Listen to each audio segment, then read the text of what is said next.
जीवन न कल में है न आज में है, जीवन इस पल में है। इस पल का अनुभव ही जीवन है। हम दुनिया से कभी शांति नहीं पा सकते जब तक हम खुद अंदर से शांत ना हों। मनुष्य को मोह माया में पड़कर अपने कर्तव्यों को नहीं भूलना चाहिए। मनुष्य की इच्छाएं अनंत हैं। यदि इच्छाएं पूरी नहीं होती तो क्रोध बढ़ता है और इच्छा पूरी होती है तो लोभ बढ़ता है। इसलिए जीवन की हर स्थिति में धैर्य बनाए रखें तथा इच्छाएं सीमित रखें। यह प्रकृति है जो सभी गतियों का कारण बनती है। अहंकार से मोहित मूर्ख उस धारणा को धारण करता है जो कहती है मैंने किया। पूर्ण लगन के साथ अपना कार्य करो, लेकिन अपने फल की इच्छा मत करो, क्योंकि जब आप फल की इच्छा करते हो तब कभी ना कभी आप अपने कार्य में पूर्ण रूप से समर्पित नहीं हो पाते। मनुष्य अपने विश्वास से निर्मित होता है।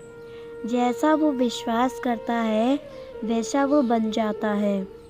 मन चंचल होता है, यह इधर उधर भागता है और किसी भी कार्य की एकाग्रता का दुश्मन है। लेकिन यदि यह व्यक्ति के वश में हो जाए तो इससे अच्छा कोई मित्र नहीं है। मन को एकाग्र करना ज़रूरी है, बस थोड़े से प्रयास और अभ्यास की ज़रूरत है। मेरे लिए न कोई घृणित है और ना ही कोई प्रिय, ना कोई निर्धन है और ना ही कोई धनी। बस जो भक्ति भाव के साथ मुझे याद करते हैं मैं उनका हूँ और वो मेरे। श्री कृष्ण उन्हीं के हैं जो श्री कृष्ण के हैं। भगवान तो बस प्रेम भक्ति के भूखे हैं। जो भी उनकी भक्ति में लीन होता है, जो भी प्रेम से उन्हें याद करता है, वो सदैव उनका कल्याण करते हैं। मैं हमेशा तुम्हारे साथ और तुम्हारे आसपास रहता हूँ, चाहे तुम कुछ भी कर रहे हो।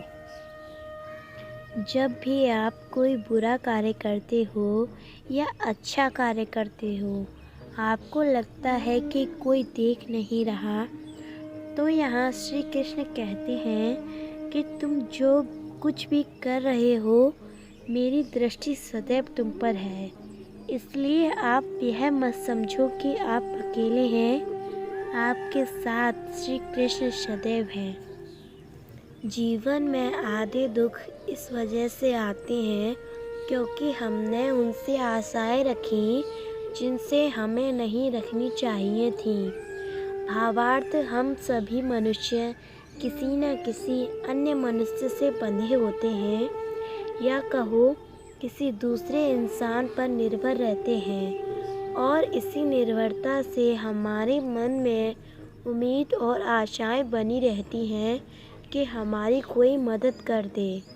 परंतु कई बार हम गलत इंसान से आशाएं या फिर उपेक्षा कर लेते हैं, जिसके वजह से हमें कई दुख और तकलीफ़ों का सामना करना पड़ता है।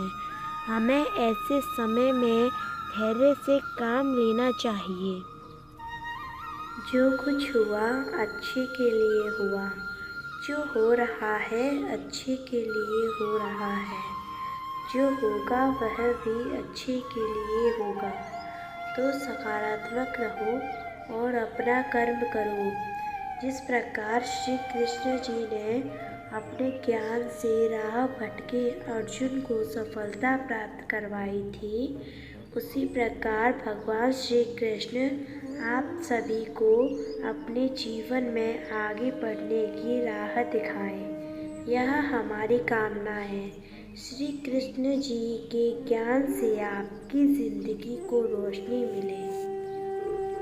दुनिया गोरे रंग के नशे में चूर है, मेरे श्री कृष्ण सांवले होकर भी मशहूर हैं। हम कृष्ण के कृष्ण जी हमारे हैं, हम सब कान्हा के सहारे हैं। हे कन्हैया, हम पर कृपा करना, हम चरणों के दास तुम्हारे हैं।